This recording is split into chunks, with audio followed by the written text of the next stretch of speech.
Okay, what you've all been waiting for.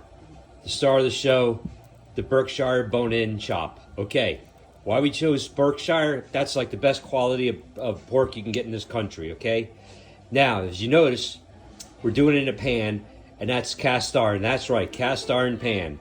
And this has been on the stove for about 15 minutes, so that should be plenty hot. Let me get some beautiful olive oil in there. Okay, and you can see that baby is ready to go.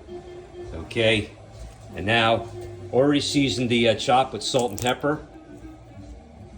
So that bad boy's gonna go right in there like that. Just like that, my friends. Oh yeah, we're just looking to get a good sear on all sides, including these sides as well. Oh yeah, just letting that do its magic, let it do that beauty. One thing about cast iron, you can get this sucker as hot as you want to. It doesn't matter. It'll still love you. It'll still be there for you. And it'll last forever, too. You know, speaking about my dad and everything, his mom, my nanny, goodness gracious, when she passed away, I remember she had all these cast iron pans, whatever, but this was in the early 90s when everyone was like, oh, you don't want to use cast iron. That's too much work and everything. You want to use non-stick pans, and that was the rave, and that was the big thing. And well, I think a lot of us learned that non-stick isn't on everything that says it is to be, and a lot of people are going away from that and going back to cast iron. So let's give this a look and see how it's looking.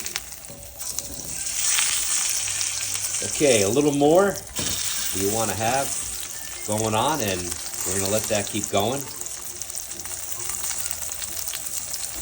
All right, let's think this bad boy is ready for a turn, so let's give her a turn.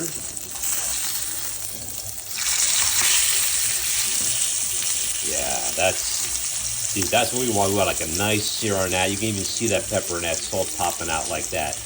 That's exactly what I'm talking about, my friends. And we're gonna let that other side go. And let's check that other side, how it's looking.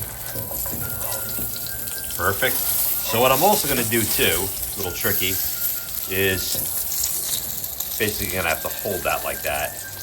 And I also want to get that side with a nice sear as well. That's like where the that fat is. When everyone says fat is, where is that?